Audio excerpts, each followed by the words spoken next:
Tunamshukuru Mungu sana kwa asubuhi ya leo kutupatia nafasi ya pekee tuamsha salama hata sasa, tunalitukuza na kulisifu jina lake. Bwana Yesu asifiwe. Neno Bwana Yesu asifiwe linatupatia namna ya kumtukuza Mungu. Yeye atukuzwe, anasifiwa kwa makuu mengi ambayo ametutendea. Jana nilikuwa safarini, namshukuru Mungu nilifika salama nyumbani. Jina lake na litukuzwe sana. Na mwingine ametendewa jambo fulani na Mungu wa mbinguni, hivyo Mungu wetu wa mbinguni na atukuzwe sana. Ndio maana narudia kusema Bwana Yesu na asifiwe. Karibuni katika mfululizo wa vipindi hivi vya masomo tuliokuwa nayo wiki nzima kwa siku 7, na leo tutakuwa tukihitimisha ni hatua za kukumbukwa. Rafiki yangu mpendwa, katika hizo siku zote ambazo tulikuwa tukiangalia hatua za kukumbukwa, sijui wewe ni hatua gani zilizokugusa? Ni mahali gani ambapo unafikiri ulikuwa umeteleza, unapaswa kupatengeneza katika hayo ambayo tumeweza kujifunza? Hata leo katika hatua za kukumbukwa tunarejea katika kitabu chetu ambacho tunajifunza siku zote, Mathayo sura ile ya 14. Tulianza mstari ule wa 22 kushuka mpaka mstari ule wa 30 jana, ambapo tuliangalia mstari wa 30. Mungu alikuwa akizungumza nasi, tuliangalia mpaka mstari wa 31 akizungumza nasi. Nitarudia kusoma kuanzia mstari wa 22, tutaendelea mpaka hapo mstari wa 33. Neno la Bwana linasema, mara akawalazimisha wanafunzi wake wapande chomboni na kutangulia mbele yake kwenda ng'ambo, wakati yeye alipokuwa akiwaaga makutano. Naye alipokwisha kuwaaga makutano, alipanda mlimani faraghani kwenda kuomba. Na kulipokuwa jioni, alikuwako huko peke yake. Tukaona siku ya kwanza jinsi ambavyo tunapaswa kushuka magotini katika maombi, kumwambia Bwana haja zetu, kutengeneza faragha na yeye. Faragha mimi binafsi, tunamwambia pamoja ndio, lakini binafsi wewe unapaswa kuzungumza na moyo wako, ndani ya moyo na Mungu wa mbinguni. Mstari wa 24, na kile chombo kimekwisha kufika katikati ya bahari, kinataabika sana na mawimbi, maana upepo ulikuwa wa mbisho. Sijui ni kwa kiasi gani chombo chako, maisha yako imekuwa kitabika, lakini tuligundua kwamba chombo kilienda bila Yesu ndani ya bahari. Kilikuwa baharini, walikuwa peke yao, Yesu hakuwepo. Tafadhali maisha yako yote tembea na Mungu wa mbinguni, tembea na yeye katika hatua zako, mwache yeye aongoze. Ndio maana mtunga Zaburi anasema kwamba neno lako ni taa ya miguu yangu na mwanga wa njia zangu. Unapokubali yeye aweze kutangulia mbele yako, aweze kuwepo katika maisha yako, yeye ataongoza njia zako, atamulika taa miguu yako, ataiongoza katika njia iliyo salama. Mstari 25, hata wakati wa zamu ya 4 ya usiku, Yesu akienda kwa miguu juu ya bahari. Wanafunzi walipomuona akienda juu ya bahari, wakafadhaika wakisema, ni kivuli. Wakapiga yowe kwa hofu, wakaogopa. Wanafunzi waliogopa kivuli, waliogopa mambo ambayo yalikuwa yametokea ambayo sio ya kawaida. Wakapiga yowe kupata wokovu ama kupata uokozi. Mara Yesu alinena akawaambia, jipeni moyo, ni mimi, msiogope. Hakika yeye yupo katika maisha yetu akitutia moyo. Hata sasa tujipe moyo. Yesu yeye hata ukihisi kuachwa, hata akikuacha anarejea tena akikutia moyo. Kwa hata wanafunzi wake walipokata tamaa, Yesu alirejea kwao na kuwatia moyo na kuambia kwamba wasiogope, ni yeye yuko pamoja nao. Petro akamjibu akasema, Bwana, ikiwa ni wewe, niamuru nije kwako juu ya maji. Petro aliingiwa na mashaka. Alisikia sauti ni ya Yesu, ndiyo, lakini hakuona sura kwa sababu ilikuwa ni kivuli. Waliona mashaka, ni kweli. Akawa na mashaka, akasema, ikiwa ni wewe, niamuru nije kwako juu ya maji. Usione mashaka kwa Bwana. Unapomwambia amini, anatenda jambo lako. Amini kabisa, anatenda. Akishasema mwanangu njoo, zile ahadi zake akikupatia zitunze, yeye atatembea pamoja na wewe. Yesu akamwambia njoo. Petro akashuka chomboni, akaenda kwa miguu juu ya maji ili kumwendea Yesu. Akaenda kwa miguu, lakini alipoona upepo akaogopa, akaanza kuzama. Akapiga yowe akisema, Bwana niokoe. Huo ni wito wako, wito wangu, ya kwamba Bwana atuokoe katika changamoto tunazozipitia. Mara Yesu akanyosha mkono wake, akamshika, akamwambia, mwenye imani haba, mbona uliona shaka? Ondoa mashaka, ondoa kutokumwamini Mungu. Imani yako ithibitike mbele za Bwana. Ukiona kwamba ithibitiki, shuka magotini, endelea kumwambia Bwana, nithibitishie imani yangu kwako, ili kwamba majaribu yanayokuja uweze kushinda. Mstari wa 32 na 33, nao walipopanda chomboni, upepo ulikoma. Nao walipokuwamo ndani ya chombo, wakamsujudia, wakisema, hakika wewe u mwana wa Mungu. Haleluya. Hakika wewe u mwana wa Mungu. Asubuhi ya leo, katika maisha yetu, tunamtumikia Mungu wetu wa mbinguni. Fanya jambo lolote katika kumtukuza yeye. Jana niligusia kwa kirefu sana. Fanya jambo ili Mungu aweze kutukuzwa, sio kujitukuza wewe binafsi. Angalia hawa watu, Petro aliposhikwa mkono na Yesu alipomuokoa Petro, akamvuta ule mguu ule uko unazama, akampeleka kwenye chombo, wakaingia wote, yeye pamoja na Yesu chomboni. Walipoingia chomboni wote wawili, anasema upepo ulikoma. Ona jinsi ambavyo Yesu hakuwemo chomboni. Upepo ulikuwa bado ni wambisho, mawimbi bado yalikuwa ni makali, lakini walipokanyaga kwenye boti na kuingia ndani, ambamo wanafunzi walikuwemo, upepo ulikoma. Hata sasa Bwana atatuliza dhoruba za maisha yako, kwa sababu umemchagua yeye kuwa ndani yako.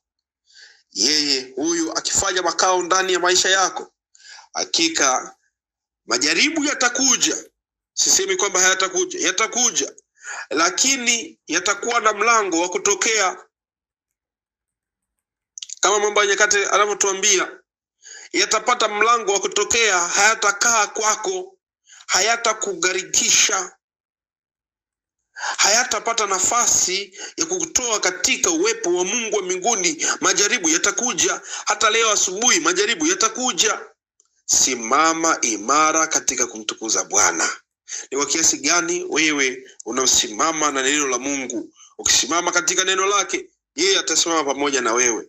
Ndio maana akiwa ndani ya chombo chako, yani ukimkaribisha yeye afanye makao ndani ya moyo wako, atatuliza hizo dhoruba. Je, uko tayari dhoruba zako zitulizwe na Bwana? Je, uko tayari maisha yako yeye aweze kuyatawala? Akiyatawala, manake atakuongoza katika njia iliyo salama. Wanafunzi wake walipata uzoefu mpya, ya kwamba hakukemea upepo, hakuambia upepo tulia, wala mawimbi yatulie, lakini yeye alipokanyaga ndani ya chombo, ilimaanisha kwamba akiwa ndani ya mioyo yetu atatupatia tumaini. Ulimefiwa, yeye akiwa chomboni, ndani ya chombo chako, atakutia faraja. Unakata tamaa ya kazi, yeye akiwa ndani ya chombo chako atakupatia utulivu wa nafsi. Atakuonyesha mahala pa kupata kazi, nini cha kufanya ili kwanza maisha yako yaende. Familia yako imepata mvurugano, yeye akiwa ndani ya chombo chako atakupatia namna ya kuiendesha hiyo familia ili iwe vizuri. Watoto wako wameleta machafuko, huwaelewi, akiwa ndani ya chombo chako. Yesu huyu yeye mtuliza bahari, mambo yako yatakuwa shwari. Mwalike sasa akae ndani yako. Patie nafasi ndani ya moyo wako, afanye makao yeye ili aweze kutukuzwa ndani yako. Bwana Yesu asifiwe. Asubuhi ya leo Yesu alipopanda chomboni, chombo kikatulia, upepo ukakoma, upepo ukakome ulioleta dhoruba ndani ya maisha yako, upepo wa majaribu ambao unakuja. Bwana autulize, aupatie nafasi ya wewe kushinda majaribu ambayo yanakuja mbele yako. Mstari wa 33, nao walipokuwamo ndani ya chombo wakamsujudia. Haleluya. Rafiki yangu mpendwa, msujudie Mungu wa mbinguni peke yake. Yesu ni mwana wa Mungu hakika na ni halisi. Msujudie yeye. Na kitabu cha Yohana anasema hakuna mtu ambaye atakuja kwa Baba, ataenda kwa Baba asiyepitia kwa njia yangu. Yaani kila anayeenda kwa Baba atapitia kwangu mimi.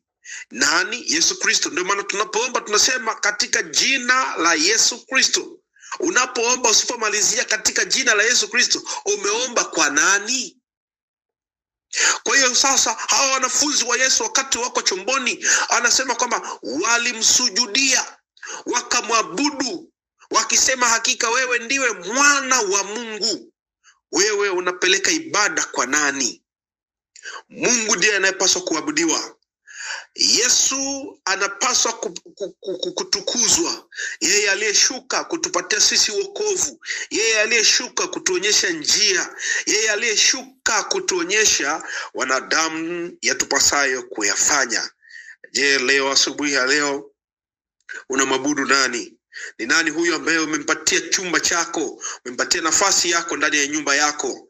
Ninamshukuru Mwenyezi Mungu ya kwamba wewe pamoja na mimi katika asubuhi ya leo tumelichagua jina la Bwana. Ndio maana tupo katika uwanja huu wa maombi.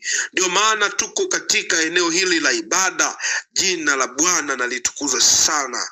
Mungu na kutumie sana katika uwepo wake ili kwamba wewe uweze kumtukuza yeye. Sikiliza, katika maisha yetu sisi tumewekwa katika dunia hii, tuliumbwa ili tumtukuze Mungu wa mbinguni. Dhoruba ilitokea na Bwana akawapatia uwezo wa kuishinda wanafunzi wakiwa katika kile chombo katika bahari ile ya Gerasi, ili kwamba Mungu aweze kutukuzwa. Hata sasa Bwana anatukuzwa. Namshukuru Mungu katika familia yangu, ni Bwana anatukuzwa. Katika majaribu ambayo tunayapitia, ni Bwana anatukuzwa kwa sababu anatupatia ushindi na tunashinda katika yeye atushindiaye. Atakushindia na wewe kwa sababu unamchagua yeye aweze kushinda. Katika kushinda atakushindia hata hayo majaribu ulionayo hata sasa. Jina la Bwana na litukuzwe. Asubuhi ya leo ushindi ni kwa Bwana. Asubuhi ya leo tumtukuze yeye. Asubuhi ya leo tunyenyekeze mioyo yetu kwake. Asubuhi ya leo tuelekeze ibada yetu halisi, tukipiga magoti na kumwambia Bwana haja zetu, na kumwambia Bwana masumbufu yetu, na kumwambia Bwana yote yanayotufunga, ili kwamba Bwana Mungu wetu wa mbinguni akatukuzwa. Ninasoma kitabu kile cha Zaburi 50 na ule mstari wa 15. Zaburi 50 mstari wa 15, kwa kuimarisha fungu hili la 33, anasema kwamba ukaniite. Zaburi 50 fungu lile la 15, Zaburi 50 fungu la 15 anaposema ukaniite siku ya mateso, nami nitakuokoa. Bwana anataka sisi tumuite wakati wa majaribu na changamoto zetu. Halafu anasema na yeye atatuokoa. Halafu mwishoni anasema nami utanitukuza. Mungu anapotuokoa katika majaribu, tunamuita aweze kutusaidia. Halafu anatuokoa, na anapotuokoa anataka yeye atukuzwe. Leo hii wengi wamejipatia sifa, wamejipatia utukufu. Bwana ndiye anawatendea, lakini wao wanabeba utukufu. Sikiliza, wanafunzi wake Yesu, baada ya kugundua kwamba Yesu ndiye yeye, akamwokoa Petro na wakaingia chomboni na upepo ukakoma, wakamsujudia. Hata sasa tunamshukuru Bwana kwa wiki nzima, majukumu mengi ambayo tumeyafanya. Sasa ni masaa ambayo tunanyenyekea kwa Bwana, tukitafuta utakatifu, tukitafuta Bwana aweze kutupatia neema yake, atupatie baraka zake. Katika siku hii ya Sabato ndipo Bwana alipomwaga baraka zake, alipumzika kutoka katika majukumu aliyoyafanya ya siku 6. Hata sasa na sisi tunapumzika. Naam, katika siku hii Bwana ndipo alipofanya utakaso, tunapata utakaso. Leo hii ni siku ya kumsujudia, siku ya kupata pumziko. Bwana akasema, hakika nitawatakasa watu wangu katika siku hii. Je, uko tayari kupumzika, kuacha shughuli zako? Je, uko tayari kumsujudia yeye, kumpatia sifa yeye? Upo tayari kumwabudu yeye? Asubuhi ya leo peleka sifa zako kwa Bwana huyu aliye mwana wa Mungu. Zaburi 2:7 anasema, nitaihubiri amri. Bwana aliniambia, ndiwe mwanangu, mimi leo nimekuzaa. Mungu anatujua sisi. Anasema yeye ndiye baba yetu, yeye ndiye anayepaswa kuabudiwa. Mathayo sura ya 4 na ule mstari wa 3 anasema, mjaribu akamjia akamwambia, ukiwa ndiwe mwana wa Mungu, amuru kwamba mawe haya yawe mkate. Mjaribu alipokuja kumjaribu Yesu ili aweze kubadilisha mawe kuwa mkate, tena akamwambia, wewe uliye mwana wa Mungu. Lakini Yesu alishinda majaribu, akamwambia kwamba usimjaribu Bwana Mungu wako. Nini ninachomaanisha asubuhi ya leo? Mwana wa Mungu Yesu Kristo anapaswa kusujudiwa, anapaswa kuabudiwa. Hakuweza kuanguka katika majaribu, aliweza kushinda katika neno. Usianguke katika majaribu, shinda katika neno la Bwana, na Bwana akatukuzwe, ukamsujudie yeye na kumuhimidi yeye na kumtukuza katika maisha yako. Katika asubuhi ya leo, Mungu atusaidie tuweze kupeleka sifa zetu mbele zake.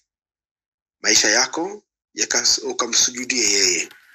Familia yako ipeleke mikononi mwa Bwana, na anapotenda katika maisha yako, mrudishie sifa na utukufu yeye milele na milele. Amina. Baba mbinguni, asante kwa rafiki yangu huyu ambaye asubuhi ya leo tumetambua na tumejifunza ya kwamba sifa na utukufu vinapaswa kukurudia wewe. Ibada yetu inapaswa kukurudia wewe. Hata sasa tunapoleta shukrani zetu mbele zako, zikawe shuhuda zenye kujawa manukato yako wewe Bwana, na tukakutukuze wewe kwa sababu wewe umejaza sifa za shukrani mbele yetu. Hata mimi ninashuhudia kwamba umetenda makuu sana katika maisha yangu. Hata sasa jina lako litukuzwe.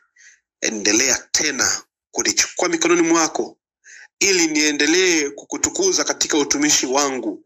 Na wewe Bwana, utumishi wangu ukathibitika kwako, kwa watu wako, katika jina la Yesu Mwokozi wetu. Amina.